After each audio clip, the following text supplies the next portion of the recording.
Hello, this is Aaron Dilloway, and you're listening to Organized Noise. Like, it was one of the craziest, funnest days I can remember. But we were skateboarding all day. Me and my buddies got chased by the police, had to split up. We all finally met up and drove out to Ann Arbor and went to go see Laughing Hyenas play. We went down to the basement, and there was this opening band called Couch.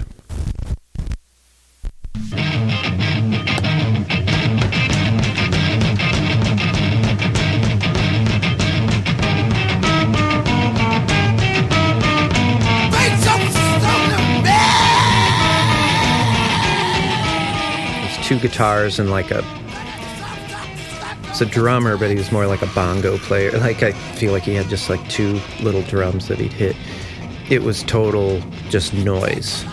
And I was really into, really noisy rock, but I had never seen anything that was so like unmusical.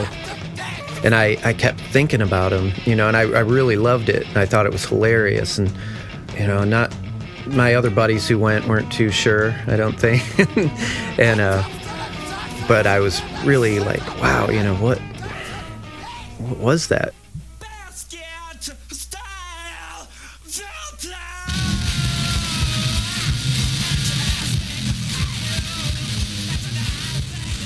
Then a couple of weeks or months later, I was at School Kids Records in Ann Arbor, and I noticed a Couch 45 on the wall, and I was like, how can this band have a record out? Like, how? And so I immediately bought it and took it home, and it was I recognized some of the things that they did at the show from the record. I'm like, these were actually songs. That kind of blew me away, because it just sounded like a mess to me. So I got really into them, and I went back to the record shop and asked the guy, what else do you have that's like this? He turned me on to the first Carolina record. I didn't know how to describe it. I still don't really know how to describe that band.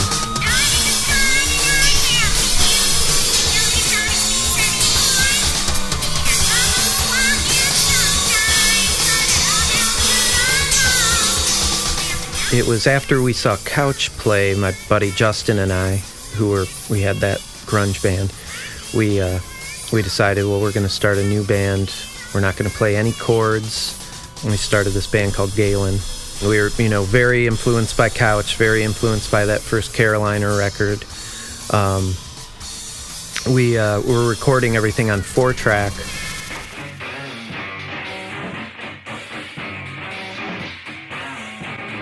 And I found that whenever I would play, it's like I would lay down a drum track, and then Justin and I would do the guitar tracks over that. But I noticed that every time I would play the cymbals, it would just wash everything out.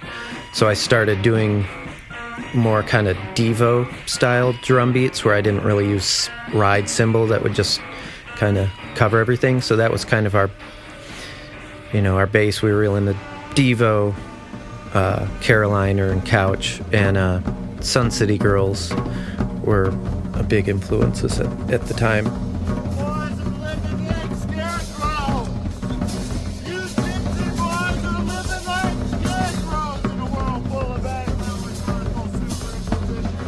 The guy from Couch, turns out he worked at School Kids, and so we started seeing him there, and so got to know him, and I gave him a tape of our band.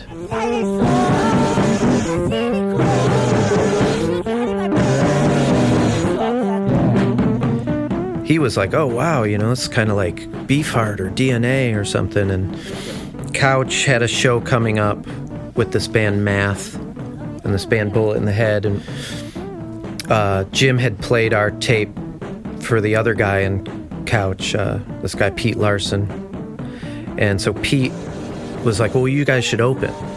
So he invited us, and that was our first show we opened up for Bullet in the Head and Couch.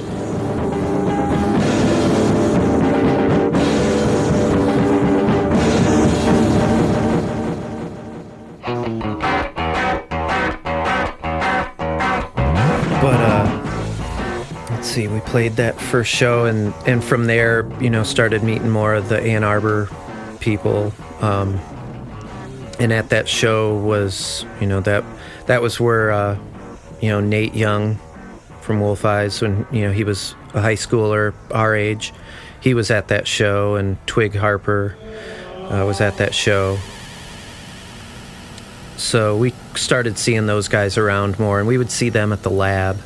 Twig was always, really easy to spot. He had like these crazy dreadlocks with yarn weaved into him that went down to his feet, and he wore a homemade Butthole Surfers patch on his back, and we all eventually became friends and started playing shows together in Ann Arbor. Seems like there was so much time in between that, but it was like 3 or so years later. Yeah, it wasn't that long.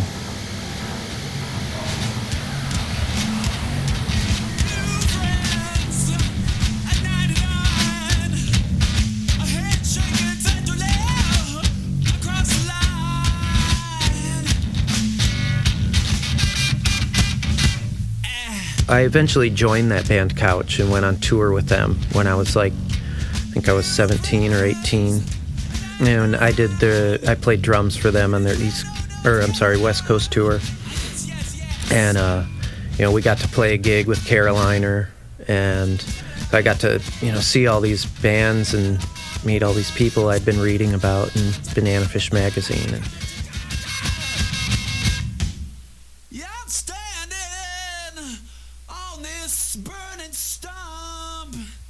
looking at the skyline and the birds. I'm just standing here waiting for this special union. I'm just waiting for my new friends. 99. Let's see, after I did that tour, I came home to Brighton, and I moved into this house in Ann Arbor on Huron Street, which was a few of the people that lived at the lab, this guy Brad Hales, and this band, the Jacks, were like a noise rock band in Ann Arbor that we used to do gigs with. They lived there, and a few of them were moving out, so I moved into the basement there. It was like a nasty, nasty Midwest basement. I paid, I think, $50 a month. I built, put up some just like shitty pieces of wood and made a little room in the corner of the basement. And we used to have gigs down there. And I think there was a crazy Nautical Almanac gig where all this spaghetti and cooking oil got poured everywhere all over the basement. And that's when I decided I should probably move upstairs. And anyways, this house, everyone who lived there was a musician. And there were about 10 of us that lived there at the time. There were, these giant closets in the upstairs room that, people had converted into bunk beds, basically. So Nate from Wolf Eyes, this artist Spence Bryant, Saul Meltzer, who was the first drummer for Nautical Almanac, Steve Kenny. Gosh, everybody was a music fiend that lived there and still are to this day, pretty much.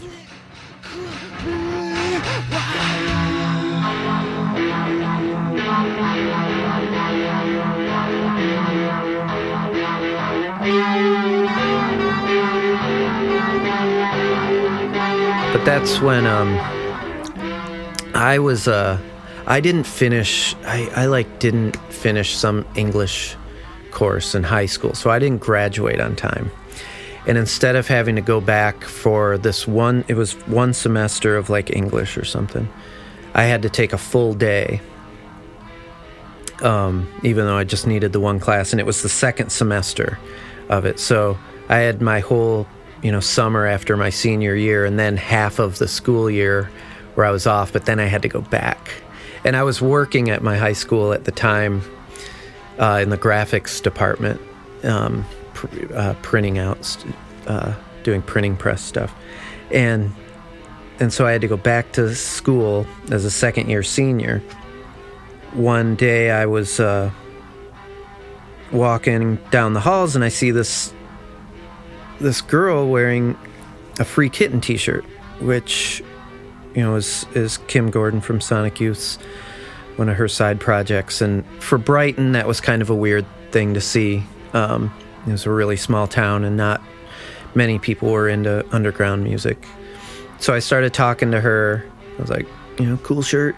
And we started chatting. It turns out I was, friends with her best friend's older sister. And, so we knew a lot of the same people. And so I would make her tapes of stuff. And her and her friends then gave me a tape one day. And it was this tape. It had a sticker that they had made that just said Ron of Japan. And it wasn't a mixtape. It was actually music and like weird skits that they had done themselves. And it was like, it was real primitive, like Casio keyboard stuff, and Casio drum machine and recorder, and like voice changer, like cheap voice changer stuff. And it was all like, recorded really primitively. But she was doing stuff. Devin Rich is the girl who I think did a lot of the stuff. She figured out on her own, how to cover up the record head to do multi-tracking.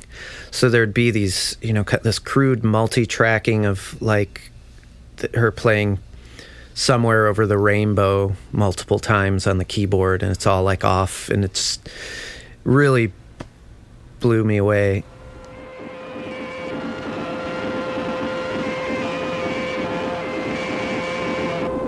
At the time, we Twig and Nate and Saul were saving up money to press up the first Nautical Almanac record, and so we all kind of pooled our money together. And I had started Hanson to put out the first Galen 45 7-inch. So we put that out, and then we gathered up all this money to put out the Nautical Almanac record and this Flossie and the Unicorns record, which was Mr. Quintron's wife, Miss Pussycat, did these really kind of freaked out puppet shows. Still does. But we wanted to put out this, this twisted children's record that she had done. And, we had enough money to do something else, too. And we're like, well, we should edit this Ron of Japan stuff down to a 7-inch and put out a 7-inch of it. So Twig and I edited it down, and, we're talked to the girls. We're like, well, let's just call it Ron of Japan, because that was what was on the tape. So we put that out. And that kind of... That tape, we were interested in electronics at the time, but not so much. We were more into like kind of skronky free jazz and no wave punk, and but that really kind of pointed us more in the direction of electronic music, and that's kind of when Twig and Nate started doing more like ripping electronics apart and doing circuit bending, and yeah, it was kind of, it was these 15-year-old girls that just really influenced us to kind of change directions.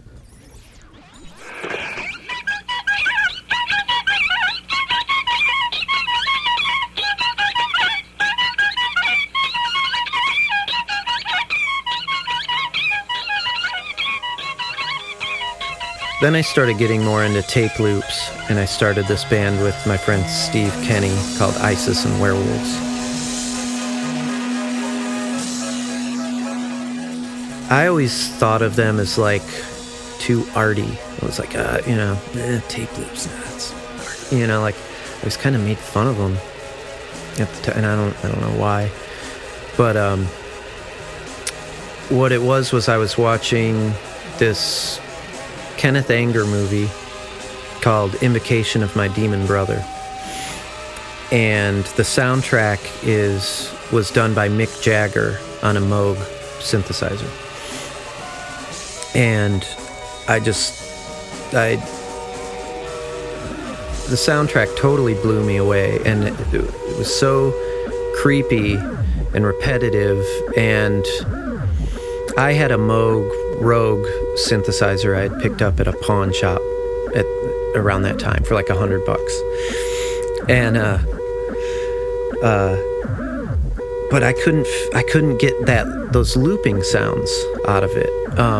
It was like it was more of a keyboard instrument, and Mick Jagger was obviously using a modular at the time. And so Steve had recently gotten an 8-track player that could record. And so what I decided to do was break open an 8-track tape and make a really short loop, and then record my synth onto the tape so I could get these repetitive synth sounds that I heard on this Kenneth Anger movie. And so from there, then I would run it through, a delay pedal to kind of start morphing the sound and to give it some movement like there is on the soundtrack. And then I started, I'd leave these loops in there for so long, and I would make such crude splices in them. The tape would start catching, and I started noticing it, the sound deteriorating and always being a little off, never being quite, it was the speed would always be changing. And then I started really getting into the unpredictability of it, and the sound of the decaying tapes, and how it would just keep changing, because I'd leave these tapes running for a long time, and I really kind of fell in love with that. And that's what I started focusing my music on, was these tape loops.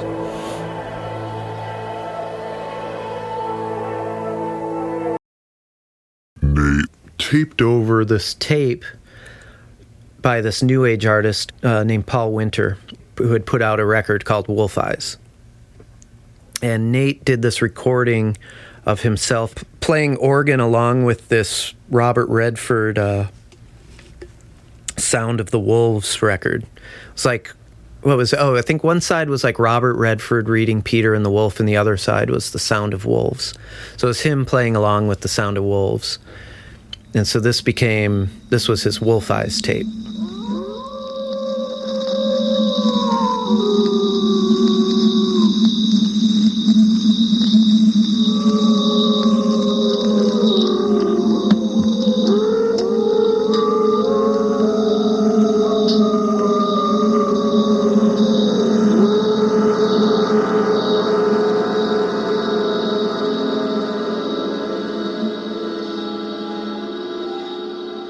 That ended up morphing into, he started a solo project called Wolf Eyes while he was in Chicago, and it was him kind of doing these, he would play these rewired like keytars.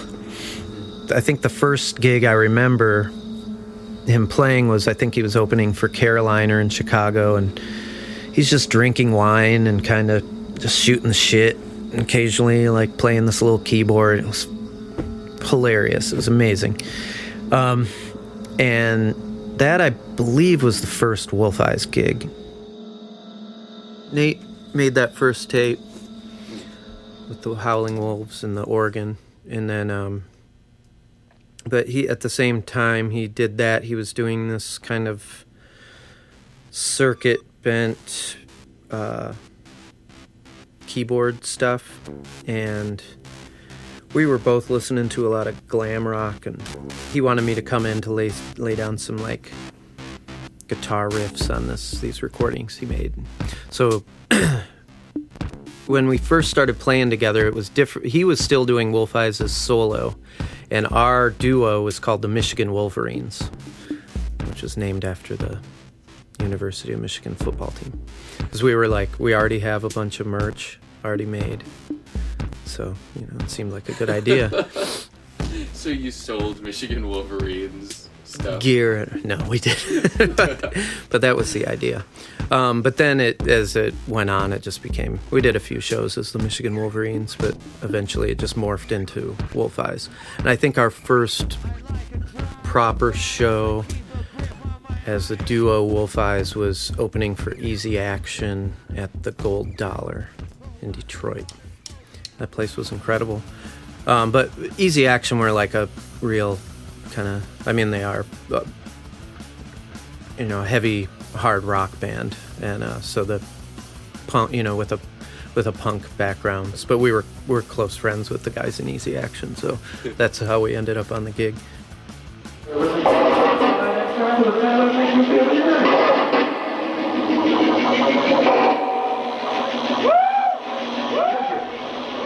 It didn't go over well. We got yelled at a lot, and maybe a bottle or two thrown. But yeah, no, Gold Dollar was an incredible place for us in the early days. That's where a lot of the early Wolf Eyes shows were, a lot of the early Universal Indians shows, Beast People. We could book an insane noise gig on a Saturday night, and it'd be, a packed house. And there were also a lot of shows where there were like 10 people there too, but it was a pretty crazy place. Yeah, and there was also a lot of crossover where there'd be noise bands playing with garage rock bands and indie pop bands, and that's the place where all the Detroit garage rock stuff kind of blew up, the White Stripes and Dirt Bombs, and that was the spot where we could do anything, and it was great. Waldo, I hope you find some friends this year. Oh, Mom. I'm nervous and my socks are too loose.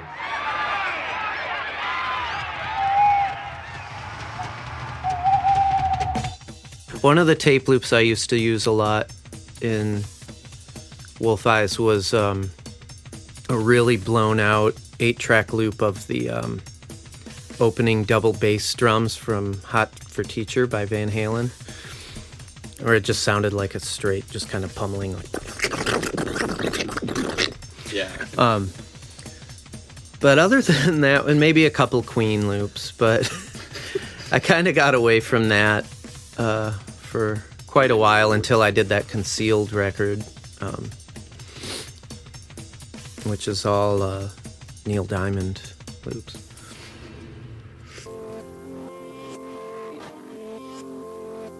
After John joined, the improvisation got heavier, for sure. Because he has that jazz background, right? Yeah, but we were still, composing rhythm tracks and songs, for sure. Mm-hmm. But so the practices were, sometimes they were just jams, sometimes they were programming. We were always working on something, though. It was all southeastern Michigan. The house I was talking about was in Ann Arbor, but there was a point when Nate lived in Dearborn, and we practiced in his basement there. John was in Lansing for a lot of the time, and then he was in Ferndale. We practiced there, or maybe he was in Ferndale the whole time of Wolf Eyes era. Lansing might have been more Universal Indian stuff, but at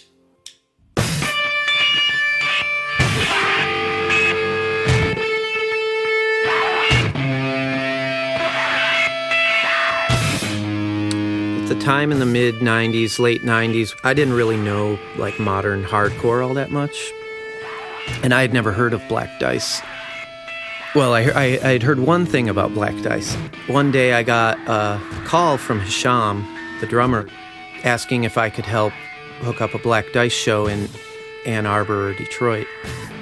And up till then, the only thing I'd ever heard about Black Dice was that they were a really violent hardcore band that one of my friends went to see them in Portland, and right after the first, 1, 2, 3, 4, the singer, Eric, ran up to my friend and just grabbed his balls and squeezed as hard as he could while he was screaming and brought my friend to his knees. And I'm just like, yeah, I'm not going to book some guys who are good. I'm like, no one's going to come to this show except my friends, and that, I don't want these dudes beating up my friends. So I ignored it.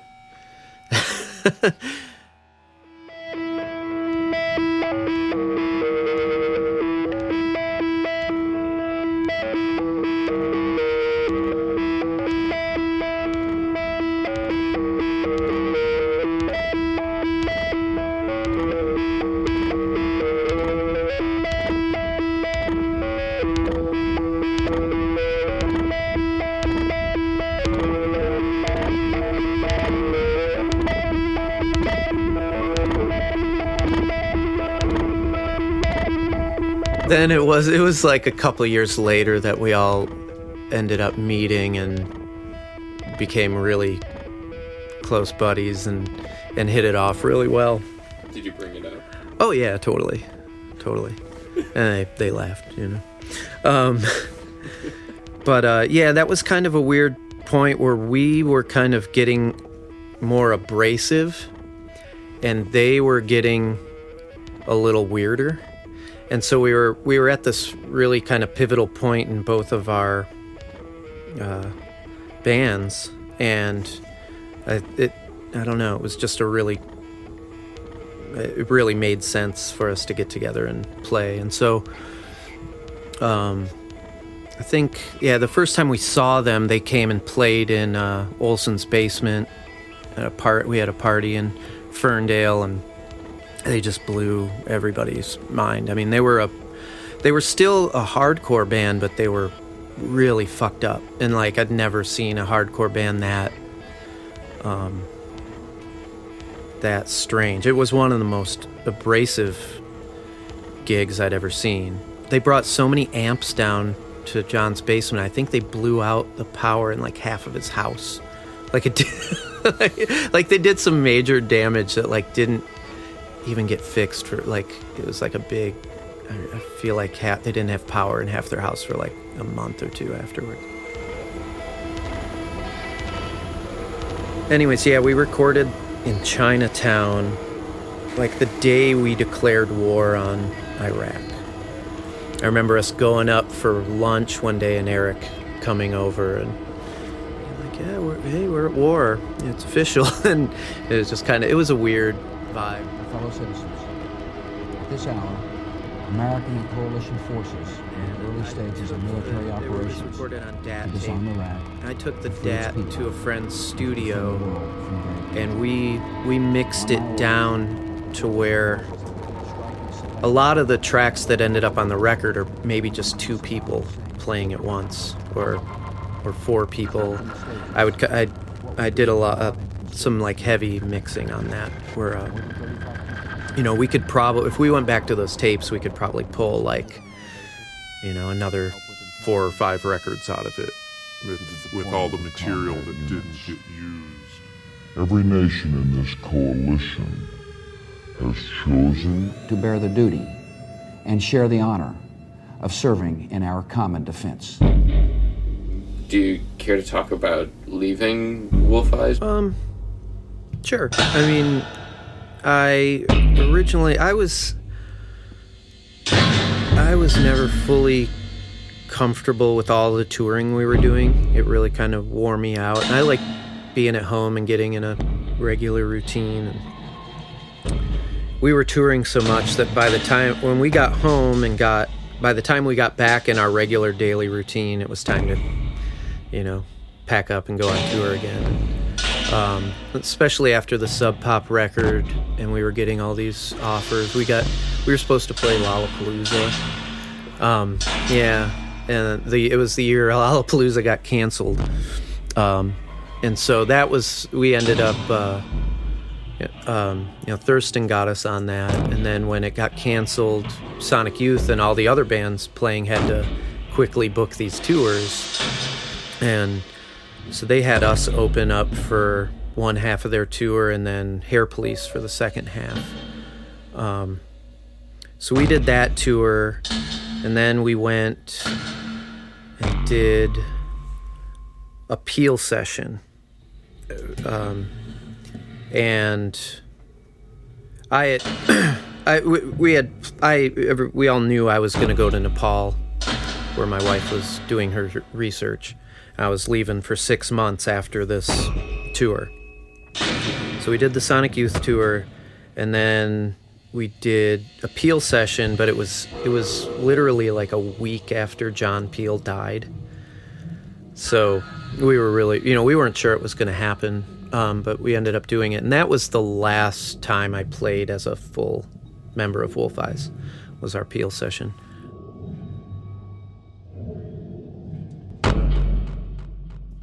So the thing that I kind of most want to ask you about is like your stage presence, especially in your your solo stuff, because it seems like you turn into a very different person.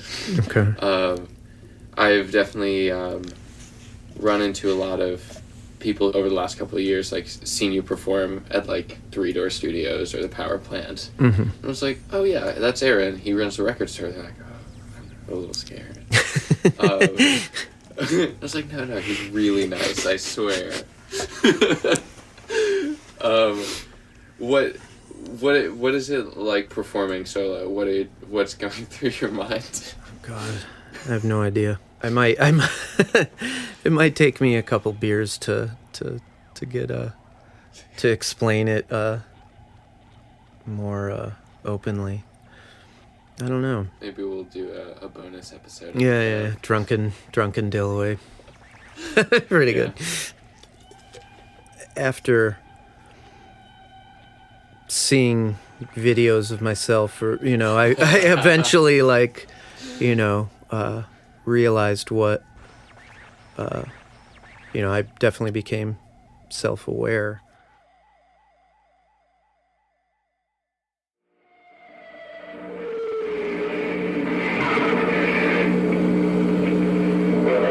I mean, I guess I'm just, when I'm playing live, I'm listening very hard and listening to where the sounds are in the room and where I can move them to, and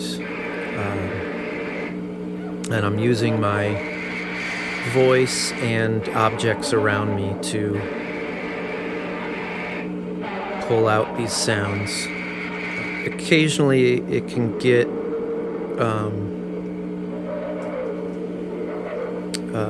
there's definitely been times when my sets have gotten more violent than I'm comfortable with, and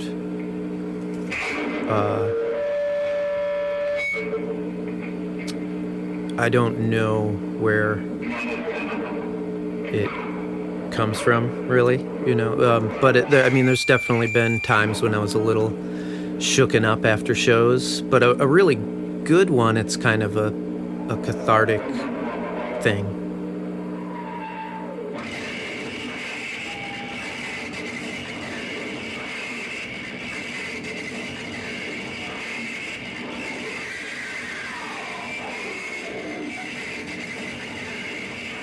When I was a little kid, I was at Sunday school.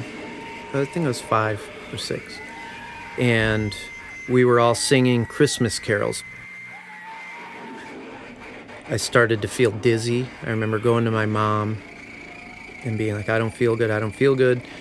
And my mom picked me up, and I guess I passed out. Another woman there was like, my child is epileptic. Your son just had a seizure. And so then I went through my childhood kind of having a lot of tests done, and brain tests, and they could never really figure out what it was, because throughout after that, I had similar experiences, one in like around 7th grade, and another actually on a plane on the way to a gig.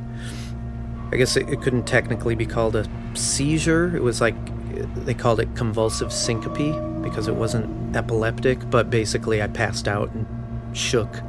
I had to get taken off this plane and rushed to a hospital. And I think a lot of my stuff does have to do with growing up, feeling like there was something wrong with me and not knowing what it was.